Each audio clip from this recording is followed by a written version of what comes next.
Trump साहब ने statement दिया है, ईरानी जो हैं वो तेहरान शहर को खाली कर दें। देखिए हामिद, सदर ट्रंप क्या कह रहा है उसको तो पहले क्लियरली हमें समझना चाहिए। उन्होंने जो लफ्ज इस्तेमाल किए वो ये है कि Iran should completely give up. इसका मतलब ये नहीं है कि कोई वो मुआहदे की तलाश में है, इसका मतलब ये नहीं है कि मुज़ाकरात चाहते हैं वो, इसका मतलब ये है कि वो सरेंडर चाहते हैं। तो ये किस तरह से पॉसिबल होगा ईरान के लिए सस्टेन करना? आज वो तेहरान खाली करने की धमकियां दे रहे हैं, तो क्या समझ आ रहा है आपको कि अमेरिका कर क्या रहा है? देखिए, अमेरिका और जो इजराइल है ये एक ही, आप समझे, एक ही मुल्क है।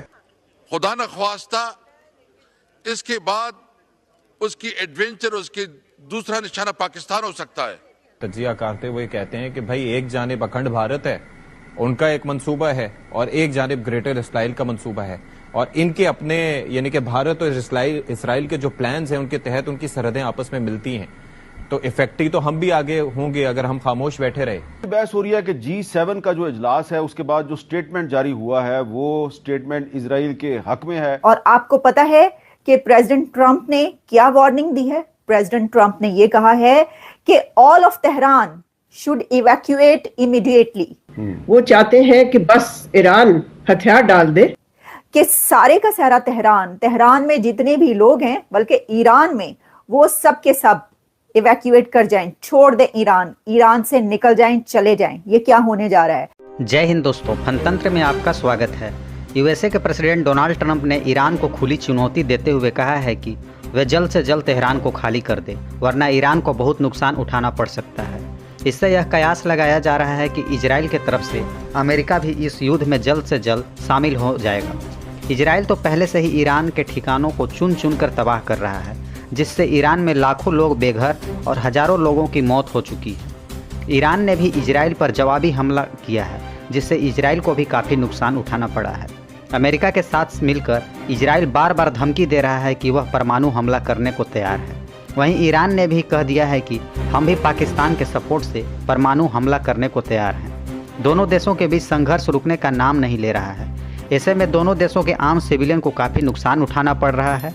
पाकिस्तानी मीडिया में यह चर्चा का माहौल बना हुआ है कि अगर इजराइल अपने हमले को नहीं रोकता है तो पाकिस्तान ईरान की तरफ से परमाणु हमला करने को तैयार है।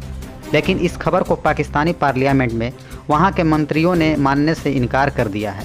तो चलिए देखते हैं कि इस मुद्दे पर पाक मीडिया का क्या है रिएक्शन। देखिए, आपको ये बताते हैं कि इजराइल ने ईरान को ये ऑर्डर कर दिया है कि 300,000 ईरानीज फौरी तौर पर इवैक्यूएट कर जाएं। और आपको पता है कि प्रेसिडेंट ट्रंप ने क्या वार्निंग दी है? प्रेसिडेंट ट्रंप ने यह कहा है कि all of Tehran should evacuate immediately, कि सारे का सारा तेहरान में जितने भी लोग हैं, बल्कि ईरान में, वो सब के सब इवैक्यूएट कर जाएं, छोड़ दें ईरान से निकल जाएं, चले जाएं। ये क्या होने जा रहा है?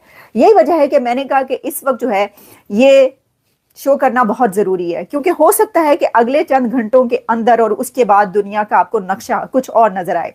देखिए, इस वक्त ये कहा जा रहा है कि इजराइल एक बड़ा स्टेप लेने जा रहा है, इजराइल एक बहुत बड़ा कदम उठाने जा रहा है।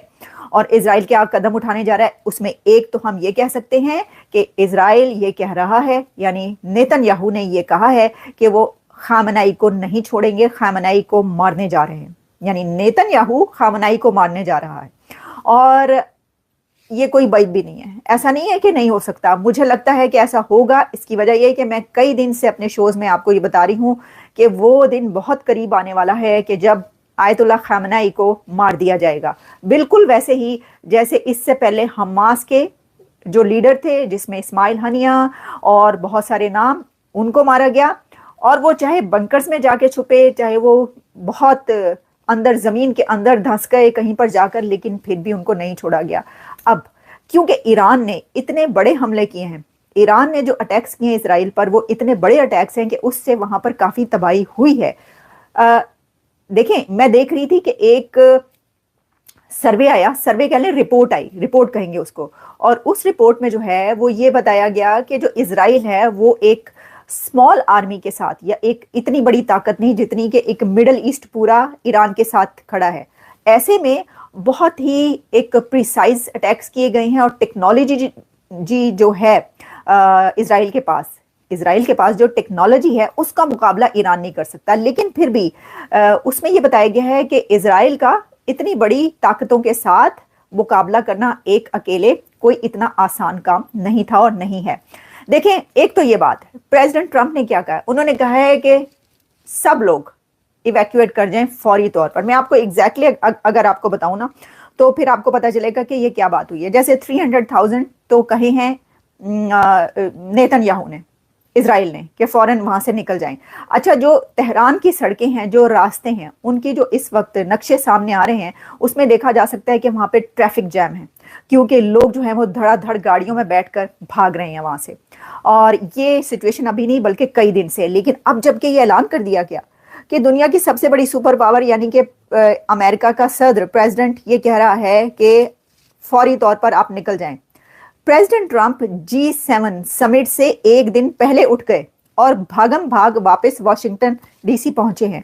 और वो किस लिए? वो इसलिए कि कुछ बहुत बड़ा होने जा रहा है। और जो इजराइल है उसने ये धमकी दे दी है, उसने कहा है कि मैं नहीं छोड़ूंगा। अब एक तो ये बात कि मैंने कहा कि इजराइल हो सकता है कि आयतुल्लाह खामनई के ऊपर हमला करे, उसको मार दे। दूसरी एक और बड़ी इसके अंदर जो स्टेप लिया जा सकता है इजराइल की तरफ से वो ये है कि कोई ऐसी चीज वहां पर चला दे कि जिससे बहुत बड़ी तबाही हो जाए, ईरान की तबाह। देखें, उसमें तो न्यूक्लियर ही रह जाता है ना। मुझे लगता नहीं कि इजराइल ऐसा कुछ जो है वो करेगा, लेकिन फिर भी जो है वो देख लें अब क्या होता है। लेकिन उसमें एक और खबर वो ये कि आयतुल्लाह खामनई को उसके लोग ये कह रहे हैं कि तुम ऐसा करो कि उससे पहले ही न्यूक्लियर चला दो या उसकी धमकी दे दो, तुम न्यूक्लियर की धमकी दे दो, क्योंकि अब ये होने जा रहा है, उनको पता चल गया। अच्छा, मैं आपको एक बात बताऊं, मैं ये सोच रही थी कि एक होता है ना कि आप जरा थोड़ा रेस्ट्रेन करें।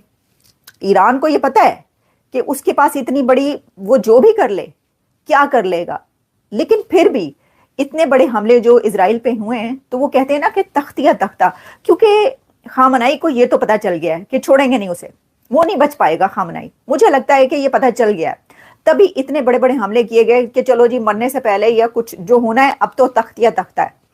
तो अब उसके बाद जो है वो लगता है ऐसे ही है कि कुछ ऐसा किया जाएगा। अच्छा, अब मैं आपको बताती हूँ प्रेसिडेंट ट्रंप जो है वो सीज फायर की कोशिश करें, और इसके लिए जो प्रेसिडेंट मैक्रोन है उनकी तरफ से एक बात की गई है।